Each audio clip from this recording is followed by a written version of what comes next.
Breaking news, New Jersey senior U.S. Senator Bob Menendez is being hit with new federal charges tonight. Prosecutors are accusing Menendez of acting as an unregistered foreign agent of the Egyptian government. A superseding indictment filed today in Manhattan federal court alleges Menendez violated the Foreign Agents Registration Act, or FARA, which requires people to register with the U.S. government if they plan to act in that capacity. Members of Congress, though, are strictly barred from being an agent of a foreign government. The new criminal charges come just weeks after a sweeping indictment charged Menendez and his wife of accepting hundreds of thousands of dollars in cash, gold bars, and a luxury car, all from 3 New Jersey businessmen with ties to Egypt in exchange for the senator's help and influence. Menendez and the other 4 co-defendants have pleaded not guilty to those charges. The indictment also alleges Menendez, who is chairman of the powerful Senate Foreign Relations Committee, provided sensitive U.S. government information and took other steps that secretly aided Egypt's government. Whew. Well, that's Senator Bob Menendez, the senior senator from New Jersey, indicted yet again for more crimes, according to federal authorities. This latest indictment comes after a previous one which found gold bars hidden in his house and cash stuffed in the pockets of his jackets in the closet. His explanations have been nothing short of bizarre. I think he said that he's old-fashioned, so he takes $400 a week from his savings account and has to put that cash somewhere. You know, corruption in politics in New Jersey is almost so stereotypical and almost a joke that it's the main feature in almost any TV show or movie about the state. But one politician is looking to change that image, and he's scoring major wins in that effort already. Congressman Andy Kim flipped a red district in southern New Jersey in the Philly suburbs and burst onto the scene when this picture went viral after the January 6th violence, when he decided that the rotunda needed to be cleaned up. He ended up filling up 12 bags of debris from the rotunda that night and become a bit of a figure for those of us who were so appalled by January 6th. His major opponent in the Democratic primary dropped out this week, as well as Menendez, who said he won't run the Democratic primary and may run as an independent later. So it looks like Congressman Kim is a clear shot at being the Democratic nominee and the next senator from New Jersey. I've been dying to speak to him, and I'm thrilled to finally take him in and get him in the hot seat, spend a few minutes with us. I'm Fred Wellman. I'm the host of On Democracy with FP Wellman, right here on the MeidasTouch Network, and this is In the Hot Seat. Congressman, man, it's so good to have you and finally to connect with you. I'm a big fan. Thanks for taking time. I know it's been a crazy week in New Jersey with all the changes, not to mention, luckily you got a break from Congress for a week or two, unfortunately or unfortunately, but welcome to the MeidasTouch Network and On Democracy. Bob Menendez has been an absolute magnet for corruption, right? And this cycle seems even more insane. I opened the news, as I mentioned, the latest indictment on top of so many before. I can't even keep track of them anymore. You jumped in just days after that first indictment, I think back in September, right, sir? So, yeah. What drove you? I mean, let's be honest, sir, you just won by triple digits, right? Okay, in your seat. What drove you to leave a comfortable House seat and take on the challenge of running for the Senate? Yeah, look, I jumped in within 24 hours of the indictment of Menendez. I was not planning on doing that, but I'll be honest, I honestly just couldn't sleep that night. I was just so frustrated, and I'll be honest with you, not just frustrated at the senator. I've been in Congress now for 5 years.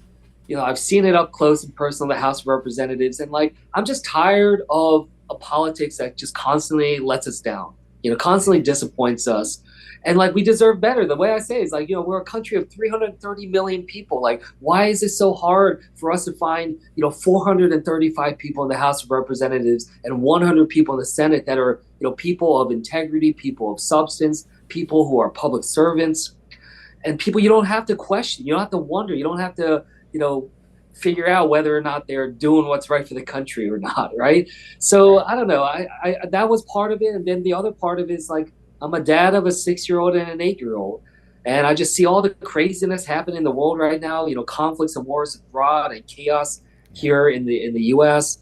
And I don't want them to grow up with this kind of craziness. I don't want them to grow up in a broken America. So that's a lot of what I think went through my mind. I couldn't sleep that night, and the next day I just talked to my wife and I said, I think we I need to do something here. Give the people of New Jersey a choice. That's a bold move. Running for the Senate's not easy. You go. I know your district is the southern part of the state, so now you're running for a statewide office. That's right. Now we hear Menendez is dropping out of the Democratic primary, may run as an independent. What does that do for your campaign? I mean, does that change your calculus a little bit, or how do you see this going? Oh, well, look, no, I mean, it doesn't really change my calculus. I'm a Democrat that won a district Trump won twice. I've been one of the best performing Democrats up against Republicans. In 2020, I was one of only 7 Democrats in the country that won a district Trump won that year. I outperformed Joe Biden by 8 points to win it. So I think for me, like, I'm going to run the same play, which is, make sure that we're engaged, make sure we're reaching out wide. And, if Menendez does run as an independent, I need to make sure that I can really, build a margin here where he's not going to play a spoiler role. And that's why I think, I can be the strongest candidate to go up against the Republicans. I'm the only candidate on the Dem side that has run and won an election before. And as I said, be able to do so in strongly outperforming the partisanship in my area. So, we're going to keep doing that and make sure that we do that. But, obviously you have to do that across the entire state now. And it's a state sandwiched between the New York and Philly media market. So we need to raise the resources. We need to, be able to get the word out. And, people want to help out, please, go to andykim.com and we can make sure that we can build a strong operation. You beat me to it. I always ask that at the end. We'll just double tap it because it is the end of the quarter. And I'm cool with that, Well, New Jersey, in a lot of ways, I know I talk about the top. New Jersey becomes synonymous with corruption in politics. I hate to say it, and I'm from there myself. I was born in New Brunswick, and my I don't know if I told you, my grandfather was a construction guy in the 30s. He actually helped build LaGuardia Airport. So your classic Wow. Italian immigrant who went into construction. Which I'm not asking the rest of those questions that go with that, but anyway, I'm the son of New Jersey, and I was watching your kickoff video, and you had that group of voters in your video, and it was remarkable to me how when you asked those voters what they thought of Menendez's corruption, they just kind of shrugged their shoulders, didn't they? So they said, they thought, well, I'm a New Jerseyan. And we saw in your battle just recently against this county line political system, and you won that to your credit. So you kind of beat back some really kind of weird stuff. How do you change people's minds and restore faith in politics in a state like New Jersey, which has become essentially synonymous with the old school backroom kind of politics that everybody is so tired of? Yeah, I mean, in many ways, we're kind of the last, full state machine politics in the country in this way. And that's what I've been fighting against here. I've been saying this line a lot lately where I say, I believe that the opposite of democracy is apathy. It's when people give up, when people feel like, that their voice, their vote doesn't matter, they feel helpless. And, I sense that here. I mean, 84% of people surveyed in New Jersey believe that their politicians are corrupt. That is a crazy number. I mean, like, how can a democracy function with that much distrust in the system? And look, it's not just New Jersey. We live in the time of the greatest amount of distrust in government in modern American history. So, I think about it a lot in terms of, like, how do we try to restore that sense of trust? And as someone who was a public servant before I got into politics, I'm someone who's worked under both Republicans and Democratic presidents, serving the country. Like, I find that, I really do believe we need to try to ignite and inspire a new era of public service to try to engage. And I sense this right now in New Jersey. People thought I was crazy for sticking in this race, even when the first lady, the governor, sitting governor's wife is running. All the political elites in this state, immediately endorsed her, fell behind her. And a lot of people told me, like, hey, Andy, like, you got to drop out. You're not going to be able to win this thing. Yeah, exactly. But I mean, look, what I found makes me very hopeful that if we can have people in New Jersey stand up and say, you know what, like, I don't want other people telling me who to vote for. I want to make up my own mind. Like, I want to be in the driver's seat of my democracy.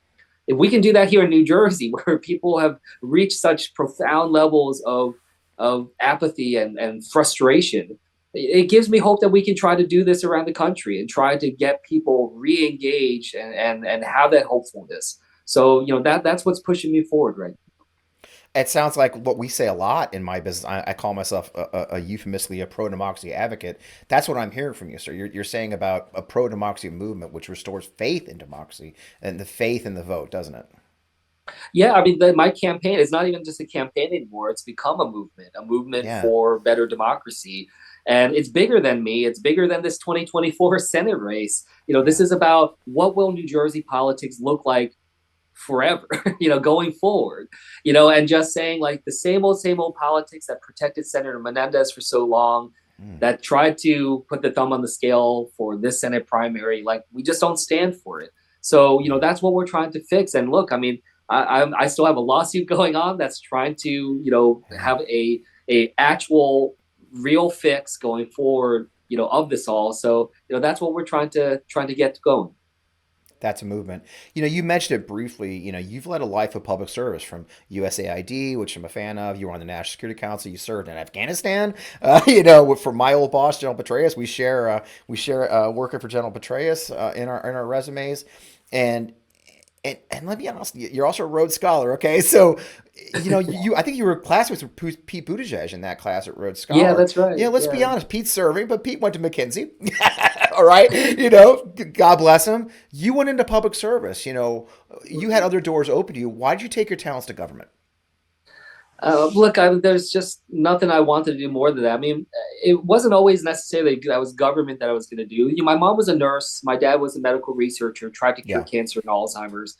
And we used to have a line in our family where we said, service isn't just a job, it's a way of life. It's not just like something you do 9 to 5 and then you like hanging on up for the night. It's about your fundamental responsibilities to the people around you.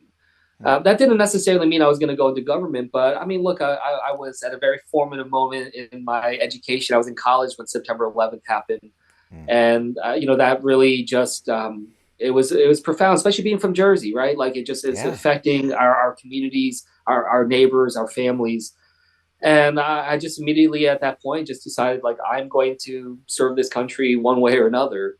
And that's all I want to do. Like it's kind of just become this moment where like I've served this country every minute of my career. It's all I want to do for every minute of the rest of my career.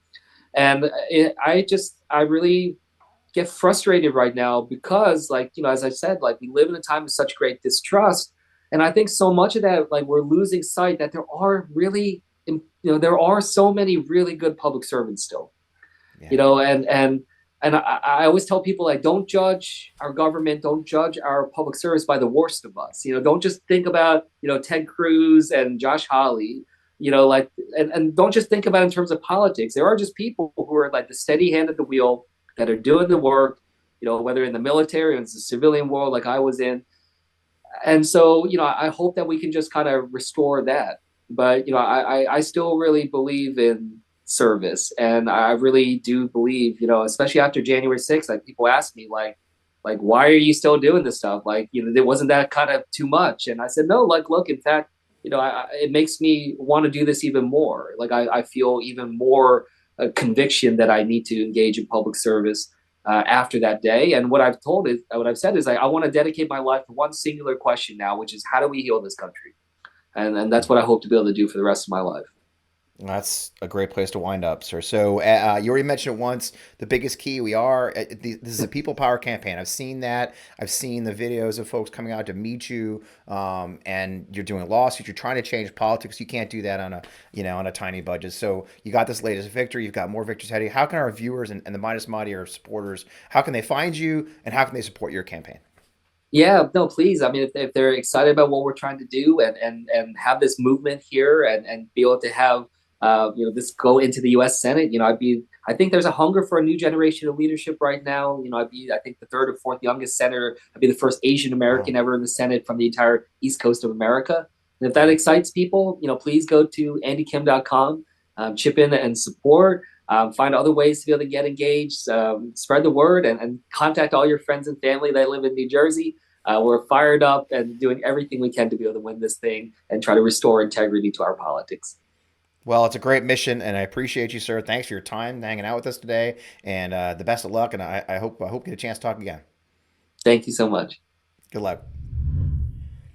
What a great conversation with Congressman Kim. Important race. This Senate is key to so many things in our future. If President Biden gets reelected, we get a Democratic Senate, we get a Democratic House. A lot of really cool things can happen.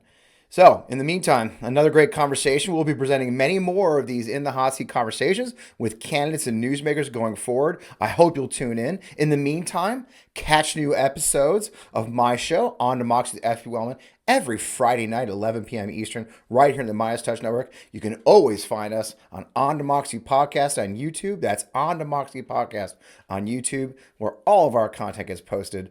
I'll see you soon. Keep the fight for our democracy.